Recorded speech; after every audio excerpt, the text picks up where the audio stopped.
Get ready for a quick grid take. All right, Jacob. Pro Bowl team was announced for our Detroit Lions. We are well represented this year. This is first time I've seen so many Lions names ever listed on a Pro Bowl sheet. Exactly. Usually it's like, did we make it? Did somebody make it? Like, please let somebody be on there. And now we're flooded with selections. Yeah, they don't have the same rule in the NFL where every team gets represented like they do in baseball. On baseball all-star games, everyone has to be represented. For a long time, the Lions wouldn't have a representative, or we get Jack Fox in there. We get our punter. Yeah. That was our that's where we could hang our hat. So starters, Jared Goff, well-deserved fourth selection for the Pro Bowl. So that's awesome. Amon-Ra St. Brown, he's going to make it. Although he didn't make it last year, the initial vote, right? He gets in the All-Pro, but doesn't get a Pro Bowl. They made sure not to make the same mistake this time. Our boy Frank Ragnow, he's in. Penei Sewell, he was going to make it. And then the player I mentioned before, Jack Fox.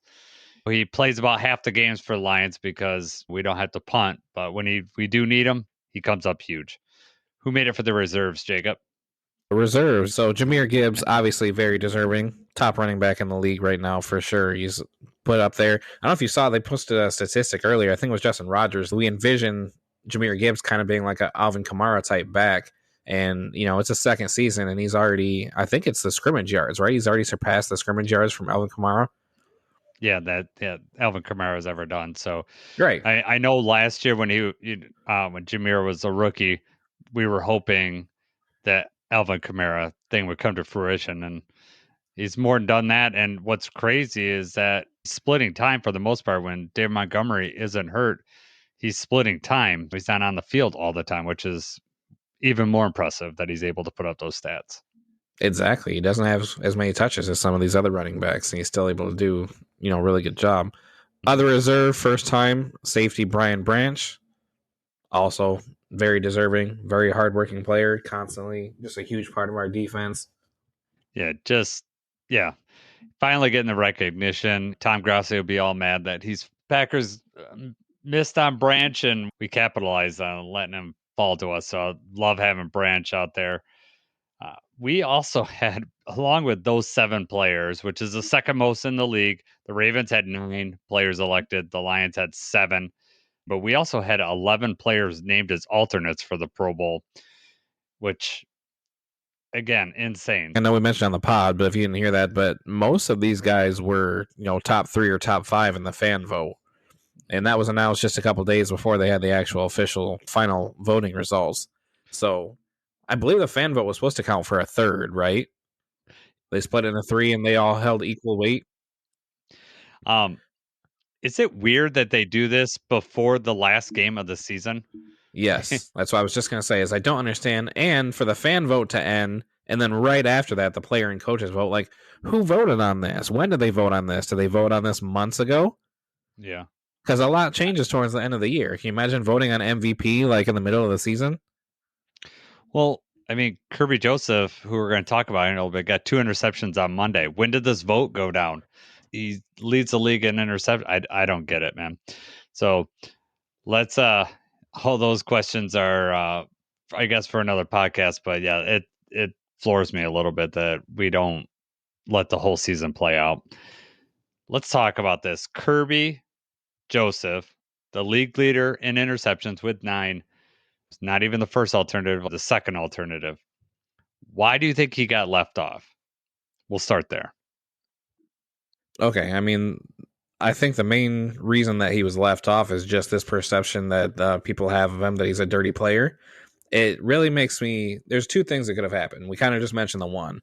Either the voting between the coaches and the players happened a week, a couple weeks or a month ago or something, like way in advance before that, multi-interception game. Because before that, he kind of was neck and neck with McKinney as far as the stats and everything went. They had the same number of interceptions. It was kind of give or take. Maybe, coaches and players are voting. They're like, hey, there's a lot of Lions in here. Packers need represented. We'll put McKinney in here.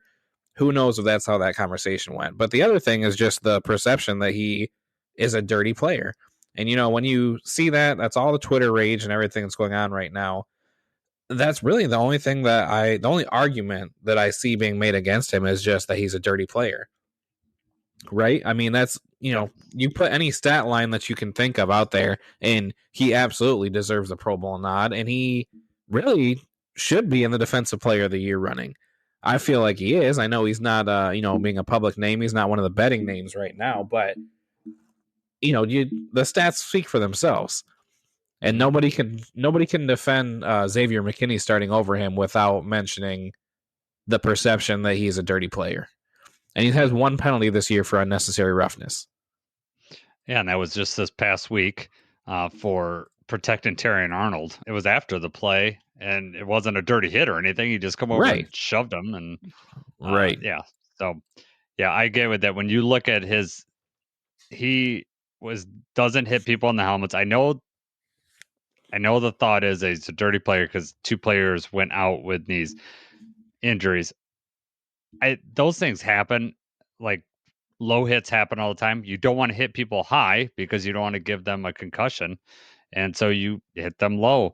And Kirby's not the biggest guy. The 2 players that he did cause knee injuries to were big tight ends, huge tight ends. He's not going to come in and hit them. He's got to hit them low to get them down. It just happened that that a knee injury happened. But I think that's more of a coincidence that those cause knee injuries and not something that he's trying to do.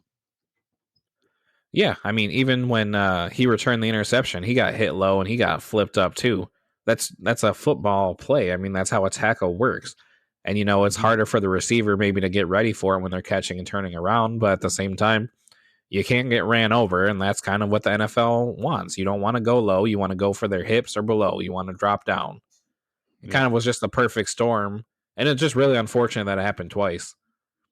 But there was no way, even if Kirby thought, like, I'm going to take this guy's knee out, it's not that easy to just lay a perfect hit with your helmet on somebody's knee. That's not what he was going for.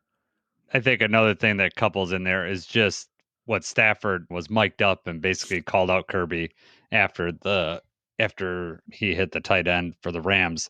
And they basically said, I've seen you on tape about you're a dirty player. And I think the general public ran with that. And then it's all the rage on social media, which is unfortunate because Kirby's having an amazing year. He deserves this recognition. So let's talk about it. What stats you got to back up your claim that Kirby should be taking over Xavier McKinney? I got all the stats. So these are all provided from Pro Football Focus. Some of them are ratings, but some of these are actual statistics as well. Xavier McKinney was voted the starter for the Pro Bowl. The first alternate was the Atlanta Falcons' Jesse Bates, and then you have KerbyJoseph, who was the second alternate. So just right from the jump, their Pro Football Focus grade, Kirby leads with a 90.7. Xavier's 87.1. Jesse Bates is 81.3. Rush defense, actually, Xavier McKinney is last of these 3 with a 69.4. Jesse's 84.9. Kirby's 82.6. And then the coverage grade, Kirby's 91.5. Xavier 90.4. Jesse 80.8. So of the Pro Football Focus ratings, which I know those you can kind of give and take or whatever, I mean, Kirby leads in 2 of them and he's second in 1. Mm-hmm. So, like I said, Pro Football Focus, give or take, whatever. But I mean, if we're going to break down, here's the stats, okay? Missed tackles. Jesse Bates has 14 missed tackles. Xavier and Kirby both have 5 apiece. Catches allowed. Kirby's allowed 16 catches. Xavier 23, Jesse 27. Interceptions, we already know that, but Jesse's got 6, Xavier's got 7, Kirby's got 9. You want to talk about touchdowns? You like the defensive scores? Xavier is the only one of those 3 to not score a touchdown. Mm-hmm. Jesse took one back. Kirby took one back in a huge way against the Packers. And then the other argument that I saw somebody make is like, well, you have to take team performance in consideration. We're the 1 seed. We're fighting for the 1 seed. That that makes no sense either, especially for Jesse Bates to be put in above him as the alternate. By and large, it's a popularity contest. And I don't know about you, I'm less concerned about this Pro Bowl. I am concerned, as we were for Amon-Ra last year, what this means for his All-Pro status. Because he deserves that first-team All-Pro. Yeah. And I hope that this doesn't deter in any way, or this conversation doesn't, lead in some sort of way where he doesn't get that. Yeah, I agree. Some of the stats that I think also are pretty eye popping are, we talked about this on the pod, I think with Morgan this last week.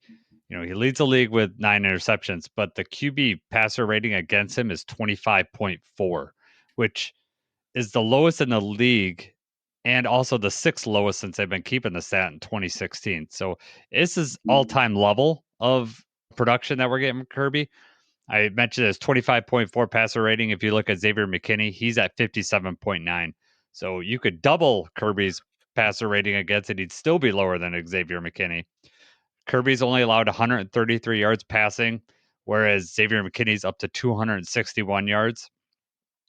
I will say the advantage that Xavier McKinney has is that he does have a sack and he has 4 QB pressures. Generally, the Lions do not send Joseph on that, whether that's a scheme thing or I don't know if Kirby's that effective in that area. So Xavier McKinney does have that, but even that, it's 1 sack. Both of them are playing pretty far from the line of scrimmage, so it's hard for them to get a tackle for loss. But yeah, Kirby's got him almost on all levels. And I think you're right. It's down to a perception thing, which is really unfortunate for Kirby. Now, some of these things I will mention that things like Pro Bowl nods and stuff like that almost are like a year behind sometimes because Kirby's name is out there, so he's got to give the benefit of the doubt next year when the players vote and the coaches vote. Because that's another thing I don't really like about when we talked about the players and coaches vote. If you're someone in the AFC and you never saw Kirby play, you don't know. You're not like watching tape of players that you don't play against. Yes, players and coaches should have a vote, but they're limited on what they're gonna see or what they have access to. That's not the end all be all either of players and coaches voting either. Right. Absolutely. Just because you had mentioned it, I just want to look and see. And we've sent Kirby's rushed 3 times this year. 3 snaps Kirby's rushed, and that's it. Mm-hmm. Yeah. It just doesn't Well, happen very often. no. And what was funny is that his 1 interception that he did return for a touchdown, the Packers was very close to the line. And I kind of was rushing and then stepped back and just got in the passing lane. So, he can play up close to the line of scrimmage. And that was obviously a game changing play. One thing that I will say is that a lot of Kirby's interceptions, I looked at all of Xavier's and I've seen all of Kirby's. There was a fair amount, especially at the beginning of the season in the end zone. And those were game changing plays. The first game of the year when he stole one from Stafford, that was right before the half. He picked that ball off. That was huge in that game. Obviously, returning one for a touchdown, huge in that game. Xavier's has not had any in the red zone as far as I could remember, and certainly none in the end zone. So, Kirby's taken it off in key times. Absolutely. Here's a question for you too. So, Mm-hmm. he didn't make the Pro Bowl. We still think, he still should be the front runner for All Pro. They're still talking about him being an All Pro, and he still is being thrown around as Defensive Player of the Year. Right now, the favorite for Defensive Player of the Year is Patrick Surtain from the Broncos, and the second favorite right now is TJ Watt. Do you think there's any possibility that Kirby wins it? And then while we're talking about it too, do you think that Patrick Surtain, obviously he's the favorite, but do you think that he's deserving of Defensive Player of the Year? And is it because of the fact that there has not been like a standout player? Is it because it's wide open? There's not but anybody breaking any records. Do you think that's why Kirby and Patrick Surtain are like in the conversation?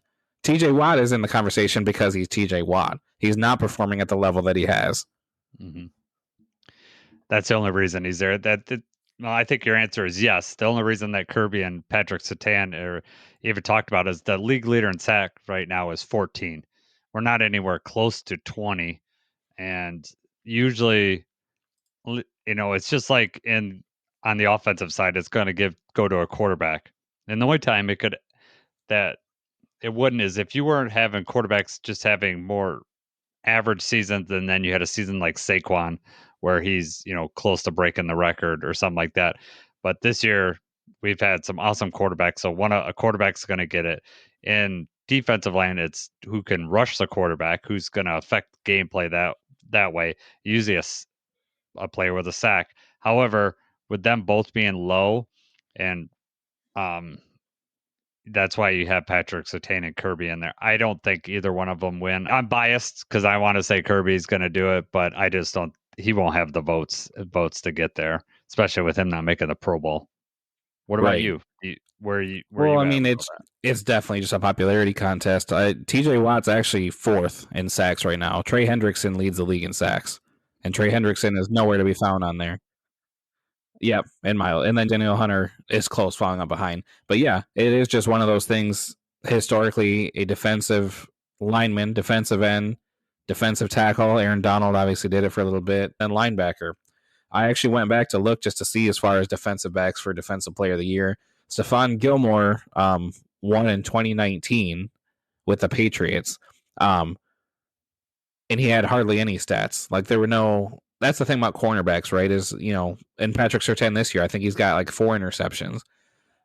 It's just the impact that he has on the game because they're not throwing to them. Mm-hmm. Yep. So, and that's also a perception thing. They're not throwing at him, so then the stats aren't there, the catches aren't there as much, and then. But so that's when Gilmore won last. But the safety that won most recently was in 2010. It was Troy Polamalu. Yeah. Troy Polamalu that year had 63 tackles, 7 interceptions, and 1 sack, and he was the Defensive Player of the Year. He was all over the place, though. Right, right. No, absolutely, but it's a popularity thing. It is. It's who has the most hype. It is, but I would say with Troy, if you watched him play, is that he affected a lot of plays.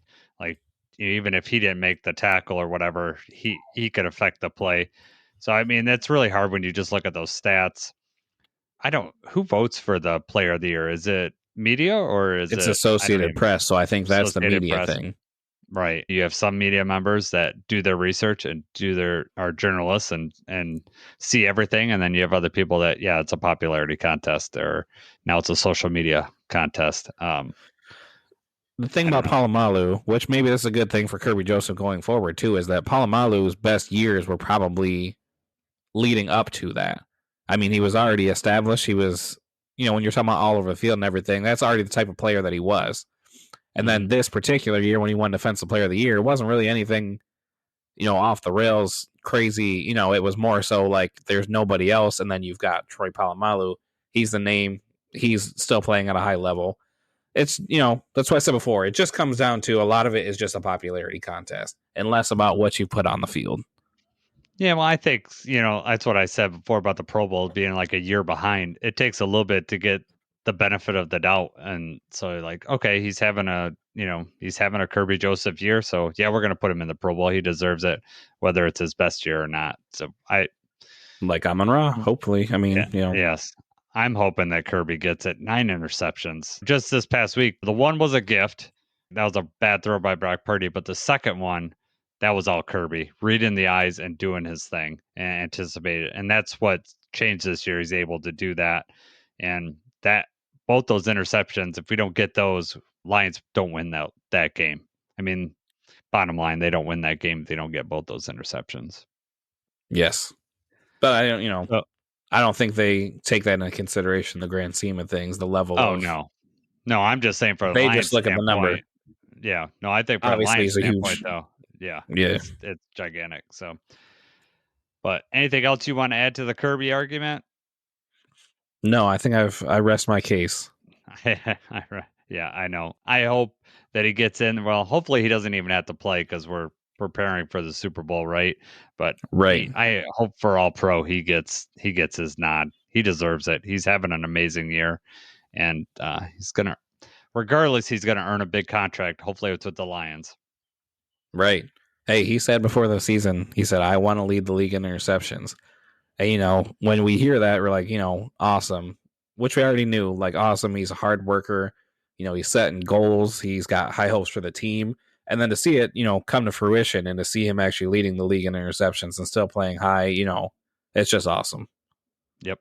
I agree. Yeah. When he said that and I saw those in the book, I was like, oh, that'd be pretty cool if he could get like 4 or 5 or something like that. And I didn't think that he would lead the league. It's not that I don't think Kirby, it's hard to get interceptions and some of them are luck. You can luck into some of that, but he's had his fair share of, he used his skill and got a vast majority of those interceptions were he read the play right.